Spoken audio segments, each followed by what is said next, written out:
علامہ جلال الدین سیوطی رحمۃ اللہ علیہ فرماتے ہیں، میں ایک قبرستان سے گزرا، میں نے قبرستان میں دیکھا بہت ساری قبریں تھیں جو جیسی بنی ہوئی تھی ویسی تھی، لیکن بہت ساری قبریں ایسی تھیں کہ ان میں روشنی ظاہر ہو رہی تھی، ان میں نور نکل رہا تھا۔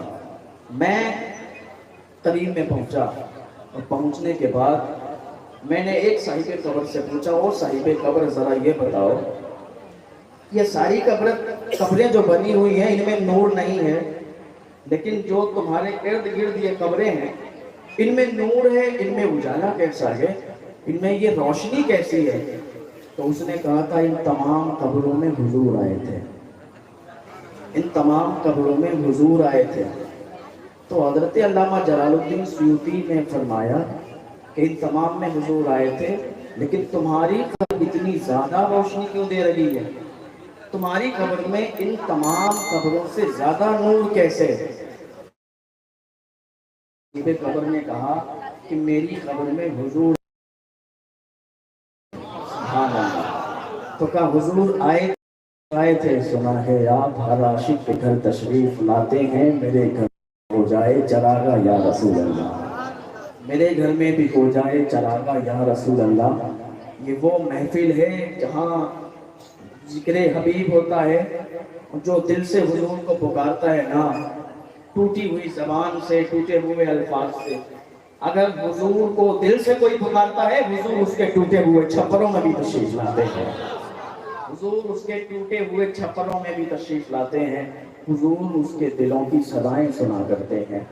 کہا حضور آئے بھی تھے، مسکرائے بھی تھے، جیسے آپ لوگ یہاں بیٹھے ہیں نا، اسی طریقے سے ایک کانفرنس ہوئی تھی ایک شہر میں، بہت بڑی کانفرنس ہوئی تھی، بہت بڑا جلسہ ہوا تھا، یہاں پر آپ لوگ سن رہے گا، آپ سے کوئی ٹکٹ نہیں لگا، سب حضور کی محفل میں آئے، بغیر ٹکٹ آئے، لوگوں نے تھوڑے تھوڑے پیسے ڈال کے ذکر امام حسین سجایا ہے، کرایا ہے، اور یہاں پر حصہ لیا ہے ثواب کی برکت سے، اور پھر آئے بھی ہیں ثواب کی برکت، ثواب لینے کے لیے۔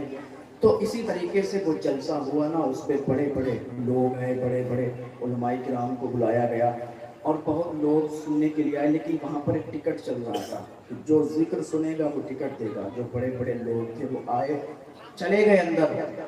ایک بوڑھی خاتون تھی، غریب تھی، پھٹے پرانے کپڑے تھے، اسے جب پتا چلا نا حضور کا ذکر ہونے والا ہے، حضور کی مجلس سجنے والی ہے، وہ بھی چلی آئی، اور آنے کے بعد دروازے پر انٹر ہونے لگی، تو جو وہاں پر سپاہی کھڑے ہوئے تھے نا، انہوں نے روک لیا، کہا کہاں جا رہی ہو؟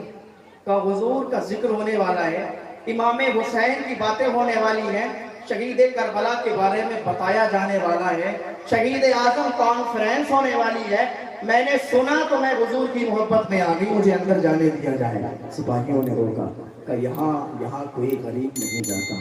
اس نے کہا کیوں؟ کہ یہاں پر ٹکٹ ہے، یہاں پر ٹکٹ ہے، وہ پاس اگر آپ کے پاس ہوگا تب آپ اندر جائیں گی۔ خاتون نے بڑے ہراساں ہو کے کہا کہ حضور کا ذکر سننے کے لیے بھی کوئی ٹکٹ کی ضرورت ہوتی ہے؟ حضور کو اگر ہم دل سے پکاریں گے تو حضور تو ہمارے ٹوٹے ہوئے چھپر میں بھی تشریف لائیں گے، اور یہاں تم ٹکٹ مانگ رہے ہو؟ تو اس نے کہا کہ یہاں ہمیں آپ اپنی باتیں نہ بتائیں، ہم جو ڈیوٹی کر رہے ہیں نا وہ ڈیوٹی کریں گے، آپ اندر نہیں جا سکتی۔ اس نے کہا میں جاؤں گی، مجھے اندر کسی چیز سے مطلب نہیں ہوگا، جو تمہارا ناشتہ ہوگا اس سے میں دور رہوں گی، بس میں امام حسین کی باتوں کو سنوں گی، میں شہید کربلا کے بارے میں سنوں گی، میں حضرت حسن حسین کے بارے میں سنوں گی، حضرت علی کے بارے میں سنوں گی، اور میں حضور کی محفل میں جاؤں گی، مجھے روکو مت۔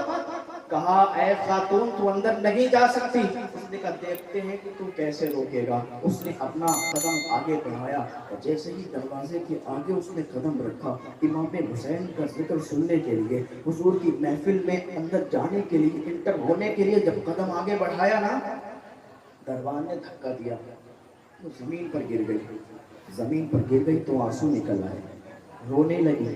جب آنسو نکلے نا تو اس کی چھوٹی بیٹی ساتھ میں تھی، اس نے ماں کا ہاتھ پکڑا، کہا ماں روتی کیوں ہو، آنسو کیوں آتے ہیں؟ کیا حضور کو نہیں جانتی؟ کیا مدینے والے آقا کو نہیں جانتی؟ ارے یہ دنیا والے یہ دنیا والے کیا جانے، یہ تو ٹکٹ چلا رہے ہیں حضور کے ذکر میں. ارے اگر ہم ٹوٹے ہوئے چھپروں سے 2 مصلے بچھا کے بھی حضور کو یاد کریں گے، حضور ہمارے ٹوٹے ہوئے چھپروں میں آ جائیں گے. ماں رو نا، ماں اپنے آنسوؤں کو صاف کرو. ہم چلیں گے گھر پہ.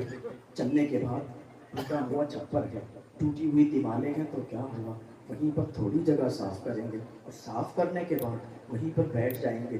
ہم جب حضور کا ذکر کریں گے نا، جب ہم حضور کی نعتیں پڑھیں گے تب تم سبحان اللہ بولنا، جب تم حضور کی نعتیں پڑھو گی تو میں سبحان اللہ بولوں گی. ابھی یہی باتیں ہوئی. ماں نے کہا ٹھیک ہے بیٹا.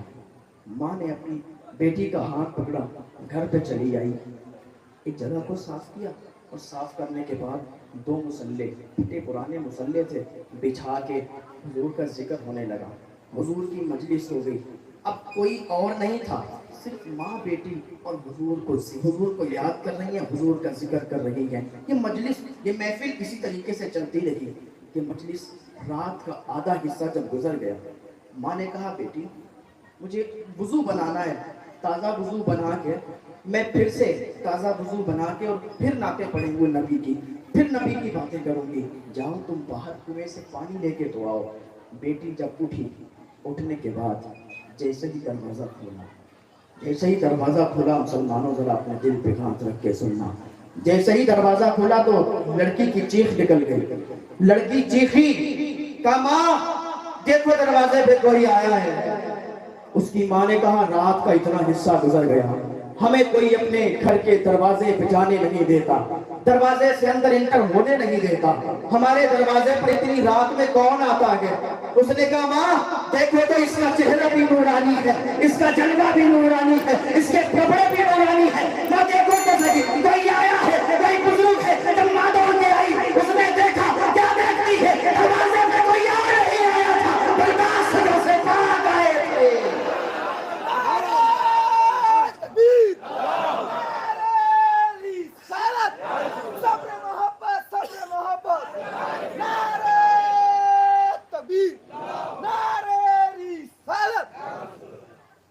جب اس نے دروازہ کھولا، آدھی رات گزر گئی تھی حضور کا ذکر کرتے کرتے.